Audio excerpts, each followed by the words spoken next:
Hoy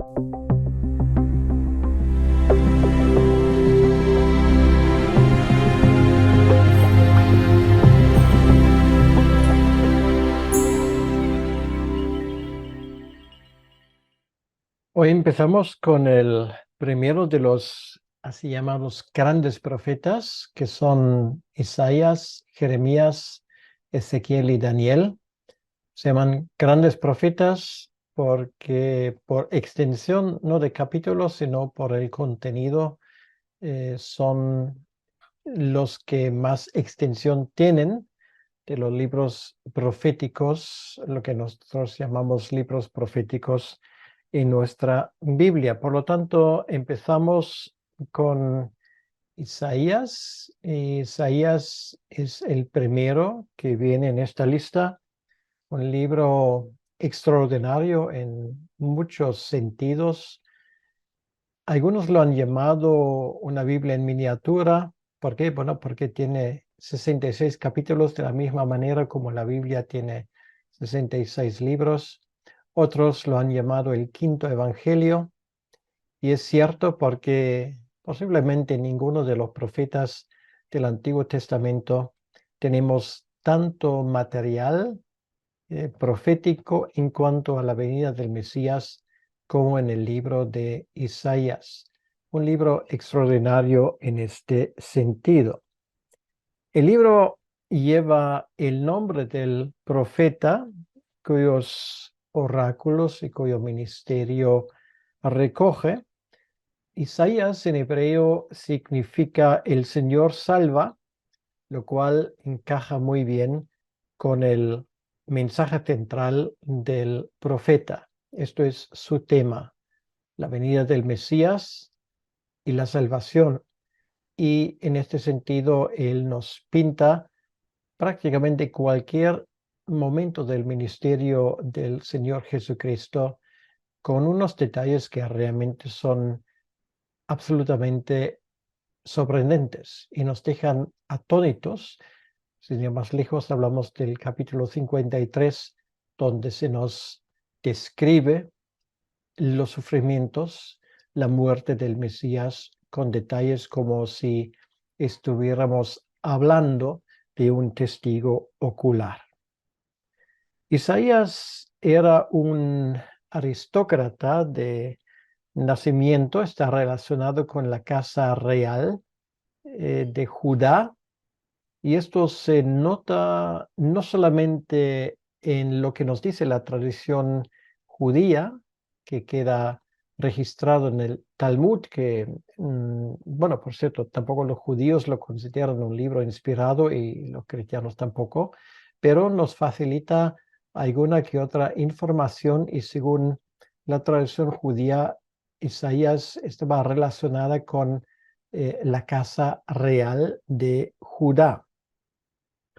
De todo modo se nota que es un hombre culto porque el libro de Isaías contiene unas palabras, lo que en el lenguaje técnico de los teólogos se llama hapax legomena, y hapax legomena son palabras que solamente aparecen en un solo documento. Bueno, esto no quiere decir que esto solamente se haya usado una sola vez, sino esto significa que de los documentos que nos han llegado solamente existe una aparición. Y de estas palabras que solamente aparecen en hebreo, por supuesto, una sola vez, esto lo tenemos en el libro de Isaías en varias ocasiones, lo cual dificulta su traducción. El lenguaje, como se expresa Isaías, es uno de los oráculos, o vamos a decirlo así, libros más complicadas de leer y de traducir en hebreo. Y a más que un estudiante de hebreo casi le ha costado una noche sin dormir, porque realmente algunos pasajes y algunas palabras son casi imposibles de entender bien, simplemente por su estilo complejo. Pero bueno, se puede traducir finalmente, pero cuesta a veces. Entonces, él tenía indudablemente fácil acceso al rey de turno. Bueno, él vivió durante el tiempo de varios reyes y a la corte real en términos generales. Era un instrumento designado por Dios para llevar a Jerusalén y a Judá un mensaje de juicio, pero también de restauración final. Por lo que sabemos del mismo libro, podemos decir que Isaías estaba casado, porque en el libro se nombra a dos de sus hijos, que es Shear Yashub y Maher Shalal Hashbaz. A ambos se les menciona en el versículo 3, uno del capítulo 7 y el otro en el capítulo 8. Mucho más no sabemos de su vida, solamente hay un detalle que me parece lo suficientemente interesante para mencionarlo en ese contexto, y esto es el hecho de que según la tradición judía, Isaías fue martirizado, fue ejecutado bajo el reinado del malvado rey Manasés y fue aserrado vivo. Entonces, parece que en el libro de Hebreos, en el capítulo 11, donde se habla de los grandes testigos de la fe, se hace una referencia a la muerte de Isaías sin nombrarle explícitamente. Pero dice en el versículo 36 de Hebreos, otros experimentaron vituperios y azotes, y además de esto, prisiones y cárceles. Fueron apedreados, aserrados, puestos a prueba. Y cuando se dice aquí aserrados, muchos piensan que esto es una referencia al profeta Isaías y que esta tradición de los judíos efectivamente tiene un núcleo histórico.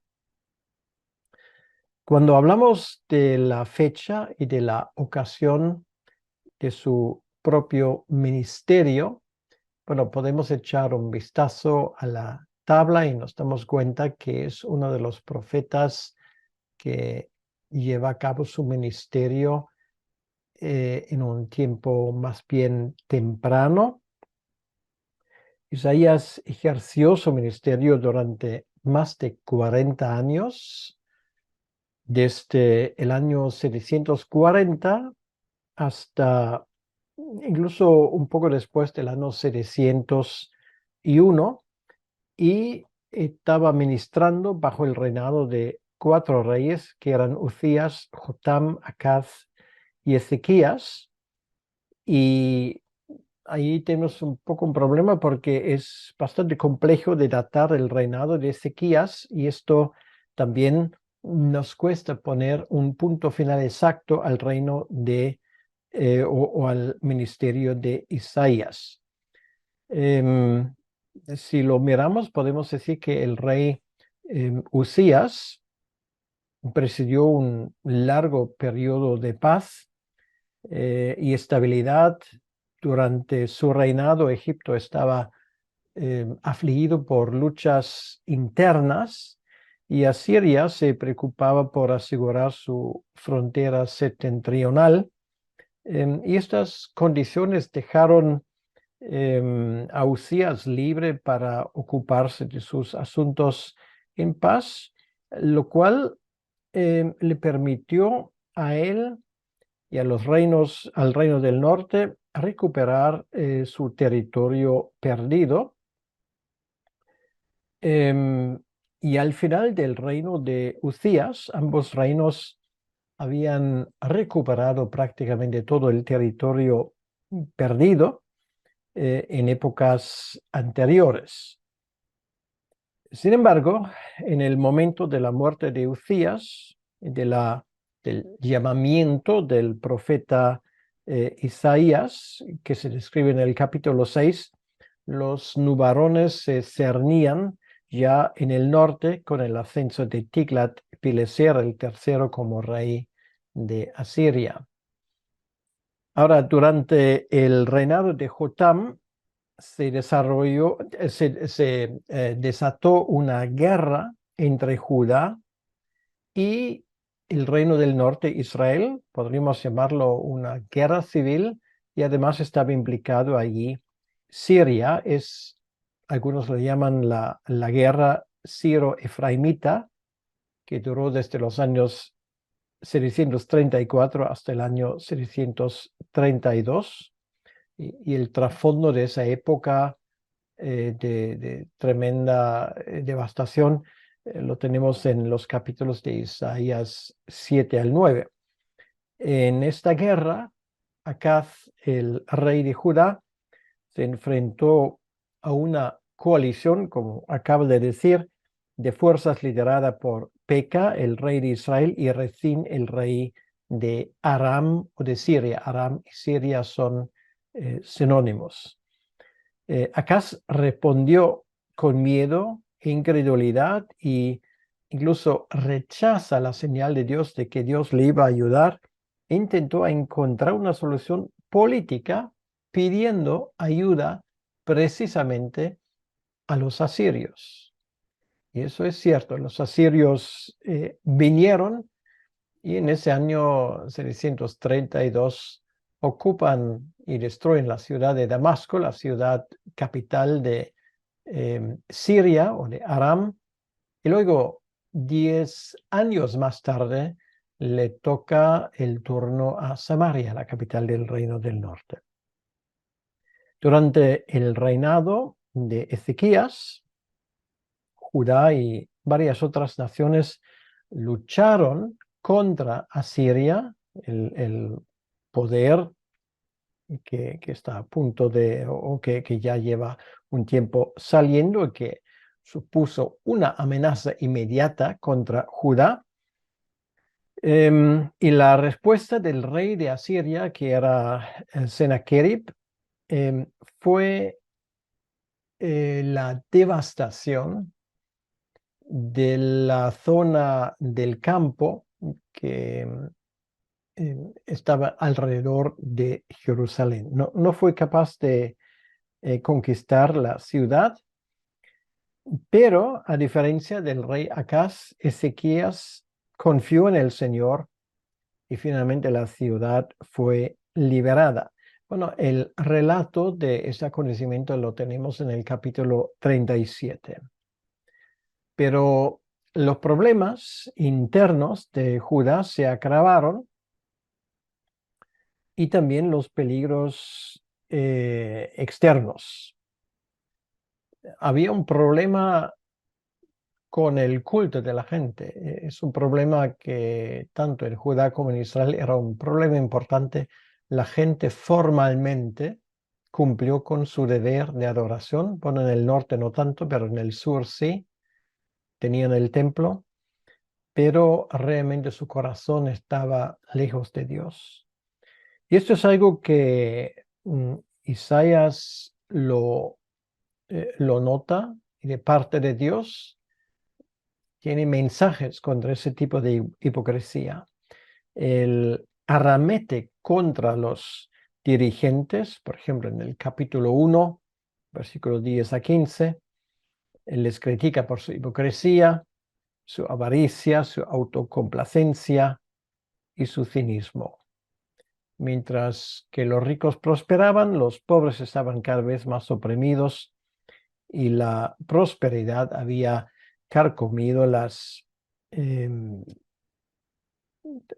vamos a decirlo, el culto en Israel, de tal manera que aunque el pueblo confesaba al Señor como su rey y su Señor con sus labios, sus corazones estaban lejos de él. Y por lo tanto, los sacrificios en el templo, los coros y todo esto se habían convertido en una mera farsa. Y por lo tanto, Dios en ese tiempo levanta a Isaías para anunciar su destino, y quería leer del capítulo 6 los versículos 11 al 13, porque son versículos que vale la pena escucharlo en tono original.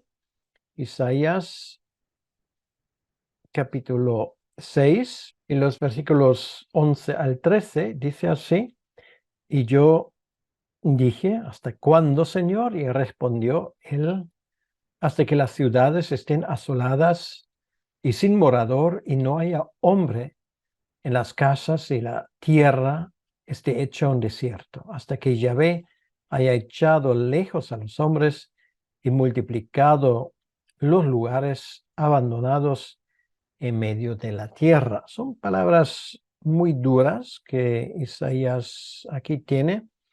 Como predijo Isaías, Israel fue desterrado en el año 722 y Ezequías escapó por los pelos de la destrucción asiria. Como dije, este relato lo tenemos en el capítulo 36 y 37. Pero su liberación sería meramente temporal, em, una suspensión de la ejecución, para decirlo así, más que un perdón, porque el pueblo no cambia y sigue en su mala manera de adorar a su Dios. El ministerio de aliento de Isaías en sus últimos años de servicio se centró en lo que también en Isaías se llama remanente. Es una idea muy importante que también luego aparece en el Nuevo Testamento, y este remanente fiel, los que sobreviven a la destrucción de Jerusalén y el exilio en Babilonia, de esa remanente fielmente la historia de Dios con el pueblo seguiría. En una serie de profecías de gran alcance, Isaías predijo la caída de la pagana Babilonia en el capítulo 47 y 47 y la salvación final del remanente de Israel. Y efectivamente, más de un siglo más tarde, esto ocurre realmente tal y como Isaías había predicho. Entonces, es muy interesante que en el capítulo 44 y 45 incluso Isaías predice el nombre del rey persa que iba a liberar a los exiliados. Y esto es muy interesante porque esto ocurre más de 100 años antes de que Ciro llegara al poder en Persia.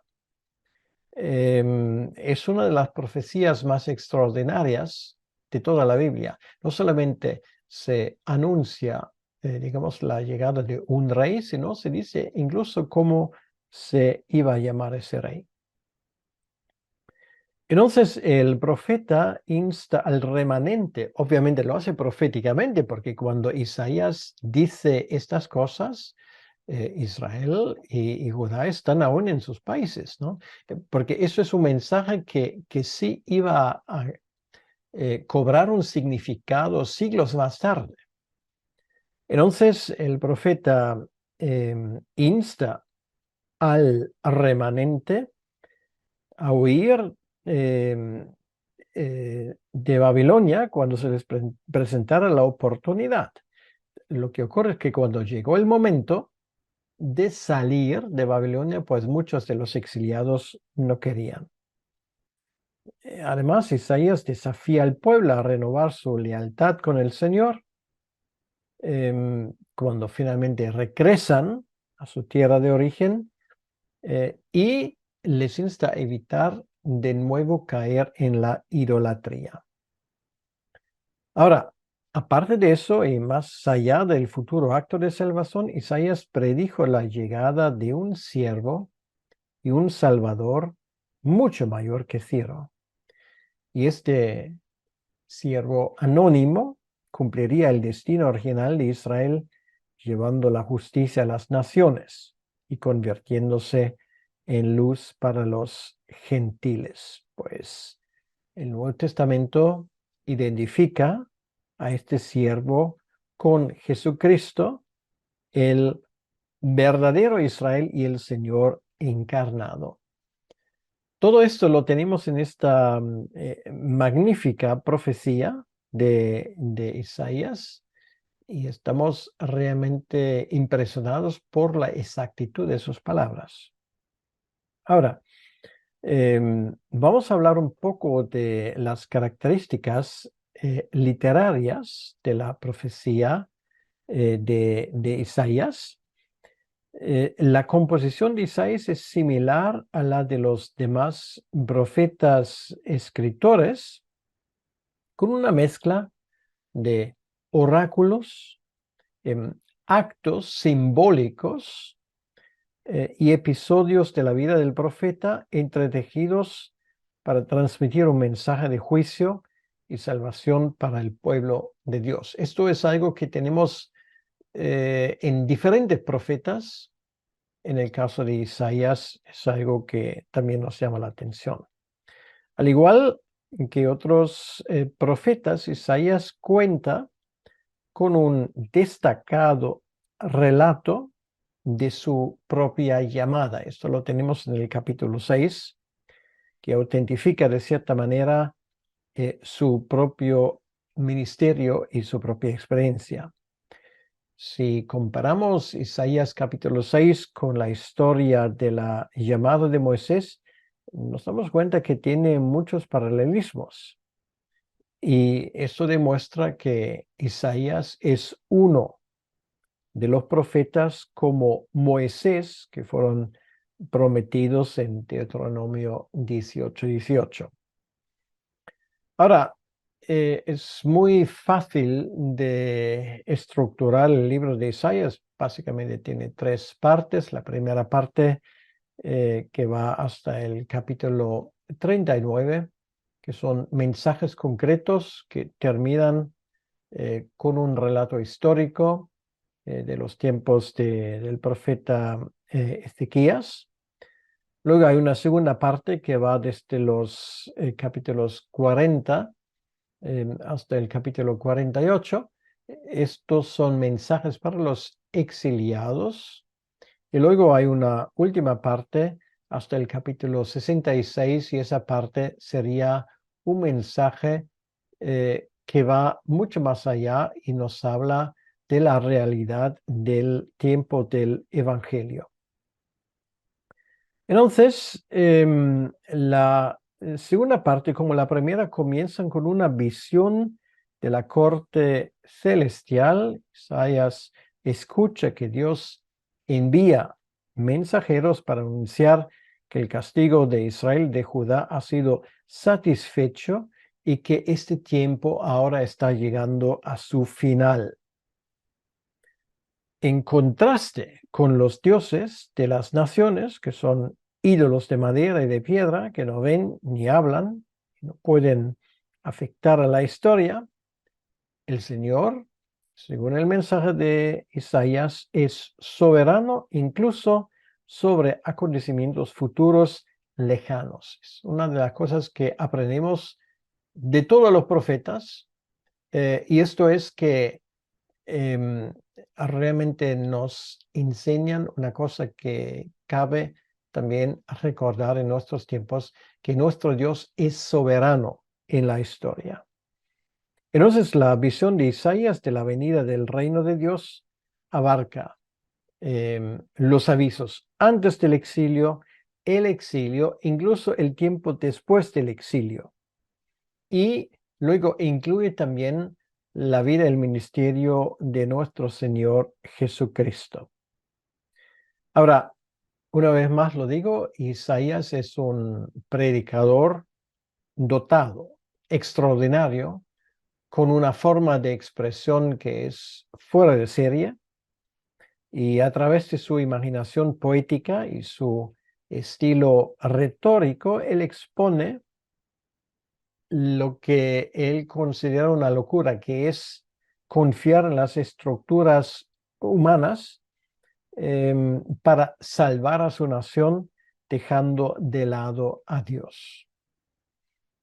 Él a veces, incluso si leemos su profecía, nos damos cuenta que a veces él usa la sátira o el sarcasmo para revelar la ridiculez de confiar en ídolos. Bueno, quien no piensa en la descripción de Isaías cuando habla de los dioses que no ven ni hablan ni nada por el estilo. Por lo tanto, él llega a la conclusión que es tan completamente inútil confiar en dioses que son simplemente hechos de un trozo de madera o de piedra. Ahora, aunque los impíos se endurecen contra el Señor, volviéndose tan ciegos y sordos como sus propios ídolos, los oráculos proféticos de Isaías mueven a los piadosos a responder con admiración y adoración a Dios. Bien, hablamos un poco de más características y temas principales de este libro extraordinario.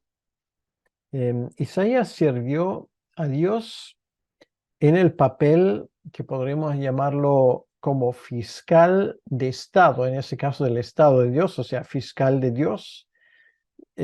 Su mensaje consiste en acusaciones, condenas y juicios al declarar la maldición de Dios sobre Israel y las naciones.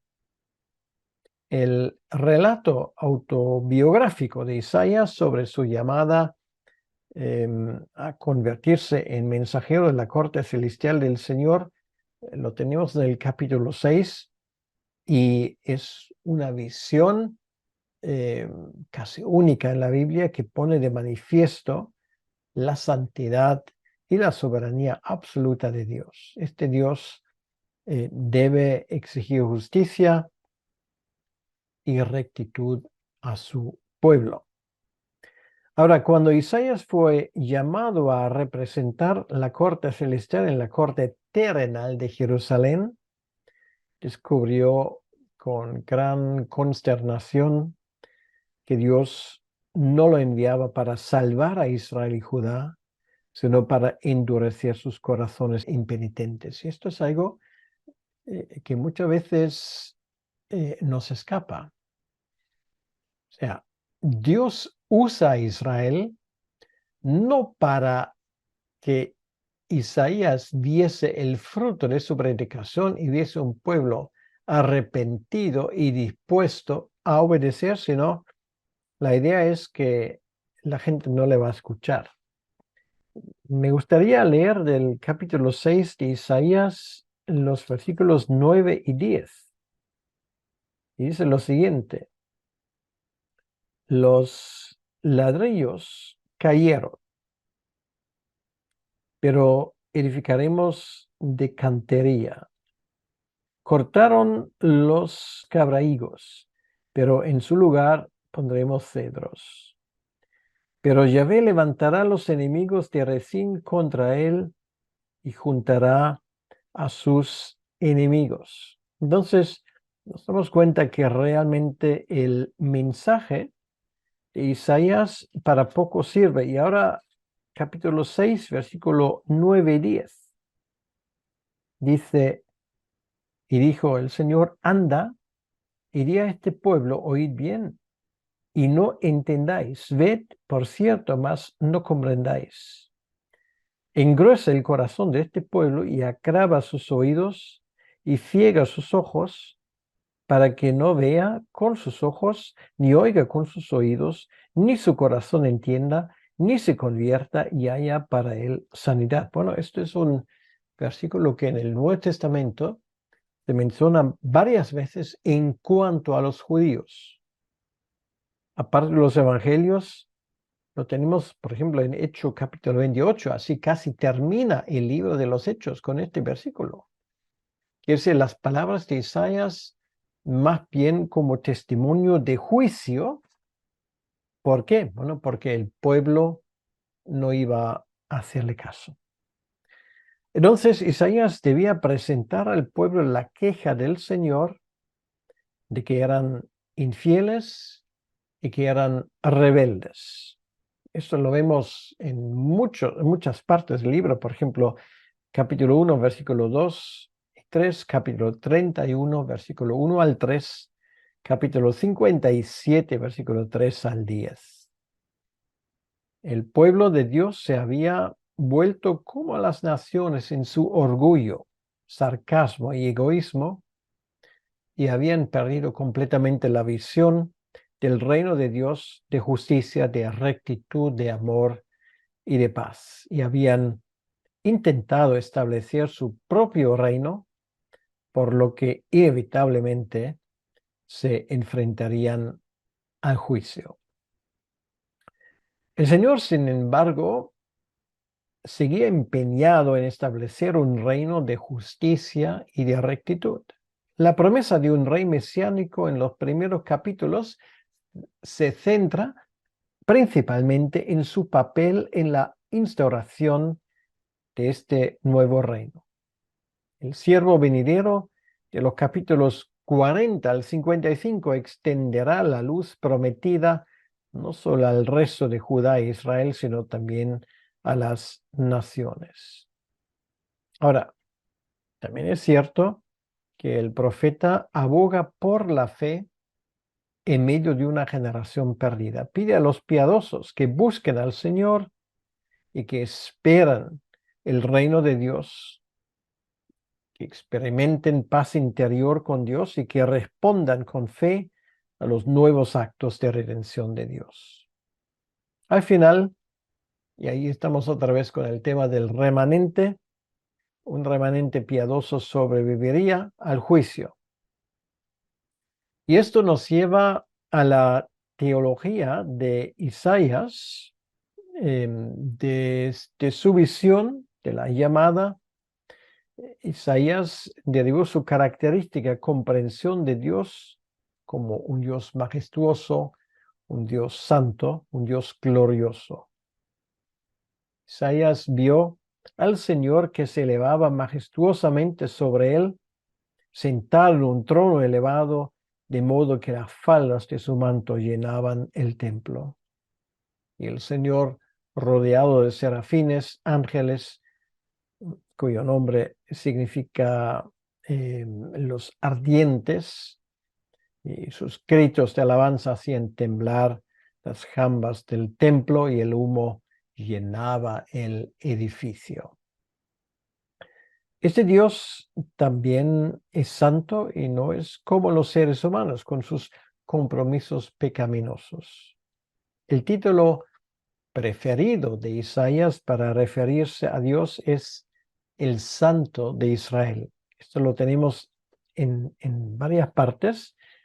Solamente quiero mencionar del capítulo 1, el versículo 4, Isaías 1, versículo 4, en donde dice: oh gente pecadora, pueblo cargado de maldad, generación de malignos, hijos depravados. Dejaron a Yahvé, provocaron a ira al Santo de Israel y volvieron atrás.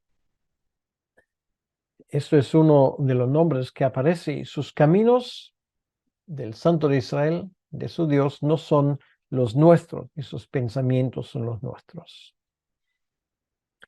Que el Israel pecador se encuentra en manos de un Dios tan santo en ese momento que ha atravesado Israel no fue precisamente una buena noticia. Es este Dios también el Dios glorioso, ante quien las naciones son como una gota en un cubo y sus ídolos absolutamente insignificantes.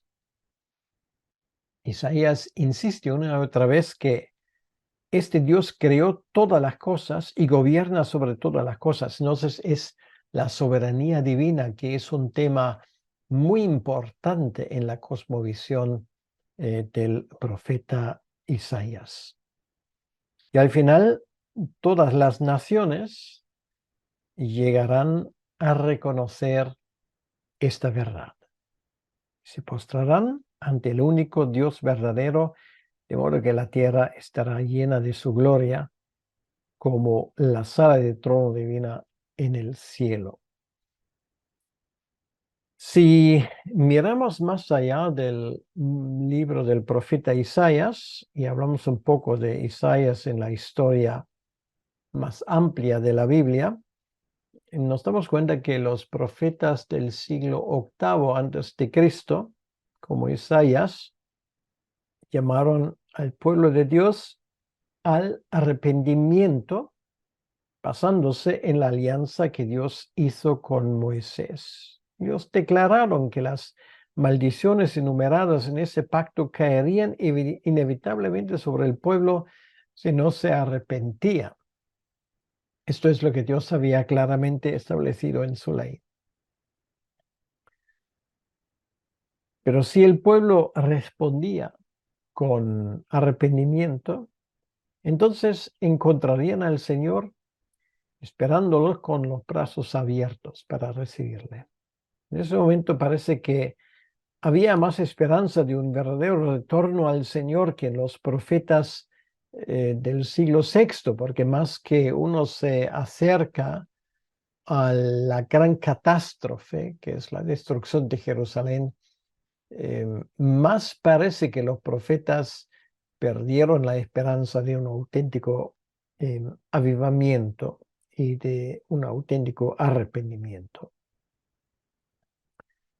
Si nos preguntamos dónde encontramos Cristo en el profeta de Isaías, la respuesta es fácil. Ahora, si hay un profeta, si hay un libro del Antiguo Testamento que nos habla continuamente de Cristo, es este libro precisamente. Es uno de los libros, por lo tanto, del Antiguo Testamento que es más citado casi que ninguno en el Nuevo Testamento. Solamente quiero recordar algunas de las cosas que Isaías anuncia. Él menciona en el capítulo 7 que Jesucristo nacería de una virgen. El capítulo 9 nos habla de algunos de los atributos de este Mesías que viene. El capítulo 11 nos habla del retoño que sale del tronco de David.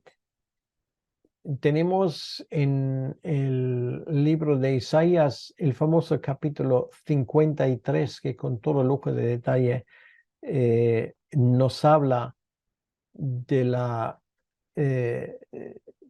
digamos, del hecho de que Cristo fue, el Mesías anunciado, fue llevado al madero, maltratado en una cruz, aunque la cruz no se menciona, pero se menciona la forma como finalmente le matan en el capítulo 53 con unas imágenes increíblemente sufridas. Realmente el capítulo 53 es tan claro y tan evidente que ocurre una cosa muy curiosa en la forma como los judíos a través de los siglos han interpretado el libro de Isaías. Hasta la llegada de Jesucristo también los judíos entendieron de que efectivamente el capítulo 52, 53 hablan del Mesías y es tan evidente que esto se cumplió en la vida y en la muerte de Jesucristo, que después de que viniera Jesucristo a esta tierra, en la teología judía, los judíos cambiaron su interpretación y dijeron ahora que el personaje que se describe en el capítulo 53 de este libro es el pueblo de Israel. Entonces cambian completamente su enfoque en cuanto a este pasaje. También hay que decir que este pasaje que acabo de mencionar juega un papel decisivo en la predicación de Felipe al eunuco que había comprado un rollo del profeta Isaías y se encuentra camino a casa. Es la historia que se nos cuenta, se nos dice y se nos cuenta en el capítulo 8 del libro de Hechos. Ahora, tenemos que hablar de una cosa que es muy importante y que tiene que ver con una interpretación de este libro. Durante la mayor parte de la historia de la Iglesia, el libro de Isaías ha sido atesorado como las palabras de un profeta del siglo VIII, que habló no solo para confrontar y animar al pueblo de Dios en su propia época, sino también para hablar claramente y por adelantado de los sufrimientos de Cristo. Sin embargo, durante los últimos 2 siglos, muchos eruditos de lo que se llama la alta crítica, que es esa corriente archiliberal que prácticamente ve en el Antiguo Testamento un libro lleno de errores y que infelizmente esa postura que se ha apoderado de muchos seminarios teológicos fue una auténtica catástrofe para la teología y la iglesia, pues se ha generalizado dividir ese libro en 3 secciones, asignándolo a 3 diferentes Isaías. Quiere decir que la primera parte del 1 al 39 sería el Isaías de Jerusalén, si se quiere, el Isaías histórico. Luego, un profeta, lo que ellos llaman el Deutero Isaías, que vivía en la época del exilio, capítulo 40 al capítulo 55, y finalmente a un profeta post-exílico, el Trito Isaías o el tercer Isaías, los capítulos 56 al 66. Bueno, esto es algo que se escucha mucho, incluso más que un evangélico defiende esa postura, que es completamente equivocada porque no toma en cuenta la unidad del libro y la autenticidad de las profecías que contiene. Entonces, uno de las principales evidencias que esos eruditos de la alta crítica señalan como prueba de la existencia de al menos esos 3 autores para el libro de Isaías son las diferencias supuestamente lingüísticas entre las 3 secciones de la obra. Sin embargo, se puede decir, y esto no es algo extraordinario, se puede decir que aunque existen diferencias lingüísticas entre las 3 secciones, a menudo se resta importancia a la unidad lingüística entre ellas. De hecho, el uso de los mismos términos en las 3 secciones, pero en casi ninguna otra parte de la Biblia hebrea, es una prueba clave en contra de esas afirmaciones. Además, cualquier variación en el lenguaje entre las divisiones propuestas del libro puede explicarse muy fácilmente como resultado de diferencias en el tema, cambios de perspectiva o el crecimiento personal del profeta. En otras palabras, para decirlo sencillamente, aquellos que defienden esa idea de una división de ese libro en 3 personas que vivieron en diferentes momentos va en contra de la enseñanza del Antiguo como del Nuevo Testamento. Incluso el Señor Jesucristo no habla de 3 Isaías, sino habla del profeta Isaías como una sola persona. Y lo menciona simplemente porque es una teoría que se ha extendido mucho y, repito, no solamente en círculos archiliberales, sino también con bastante frecuencia hay teólogos dentro de la Iglesia evangélica que proponen el mismo error. Entonces, esto en cuanto a este tema, podemos decir lo siguiente. Voy a dar un ejemplo hasta qué punto el razonamiento de esa gente realmente se encuentra en una dirección completamente equivocada. Eso tiene que ver, por ejemplo, con el anuncio, la mención del rey Ciro. Vamos por un momento a Isaías, al profeta Isaías, y vamos al capítulo 43. Entonces, bueno, en este capítulo 43 se habla de la restauración del pueblo después del exilio.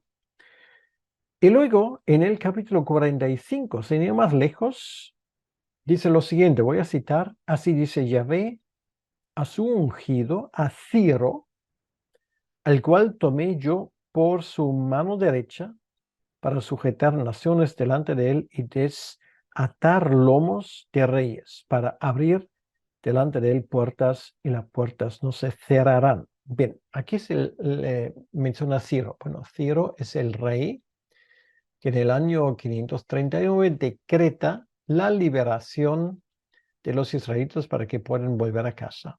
Isaías, como hemos visto, lleva a cabo su ministerio, vamos a decir, en el año 740 y el año 700. Quiere decir, hay una diferencia de 200 años como mínimo. Y ahora viene la pregunta. Nosotros creemos que es posible que Dios, a una distancia de 200 años, es capaz de mencionar y de nombrar a un rey futuro con nombre y apellido, para decirlo así, o esto se le escapa a la posibilidad de Dios. Pues los teólogos, vamos a decirlo, liberales o críticos, dicen, bueno, esto no puede ser. Y por lo tanto, eso tiene que haberlo escrito alguien que ya tenía conocimiento por ser testigo. Ahora, la cuestión realmente es, creo yo en un Dios que es capaz de ver la historia y ser señor de la historia, o creo yo que eso no es posible. Realmente a eso se reduce. Podemos decir además que hasta el día de hoy no hay ninguna prueba arqueológica que dude o que ponga en duda la unidad del libro de Isaías desde el capítulo 1 hasta el capítulo 66. Incluso el famoso rollo de Isaías que se guarda en el Museo Judío en la ciudad de Jerusalén, no hay ningún hecho que indique que entre, por ejemplo, el capítulo 39 y 40 haya un hueco. Es un solo documento. Nada de lo que sabemos de la antigüedad, de la tradición judía, dirige nuestros pensamientos en esta dirección. Y por lo tanto, tenemos que llegar a la conclusión de la misma manera como el Señor Jesucristo creyó en la unidad del libro de Isaías. Por lo tanto, nosotros también defendemos esa unidad del libro de la profecía de Isaías completamente. Bien. La próxima vez vamos a hablar un poco más del contenido del mensaje de Isaías y vamos a ver cómo este libro realmente es una joya auténtica que tenemos en nuestras Biblias. Permíteme que termine ese tiempo en oración. Señor Jesucristo, queremos darte las gracias que tenemos este libro de Isaías que nos habla de una forma tan clara y tan evidente de tu presencia allí, de tu futuro ministerio, que realmente estamos maravillados con cuánto detalle la Biblia realmente nos habla. La profecía es auténtica y es real, Señor, y te damos las gracias que a través de los siglos tú has demostrado que eres el Señor de la historia. Ayúdanos, Señor, a tomarlo en cuenta y a estudiar ese libro con conocimiento y con la capacidad de entender su mensaje. Te lo pedimos, Señor, en tu nombre. Amén. Nos vemos para la lección siguiente, donde vamos a dar un repaso en cuanto al contenido de la profecía de Isaías. Que el Señor les bendiga mucho.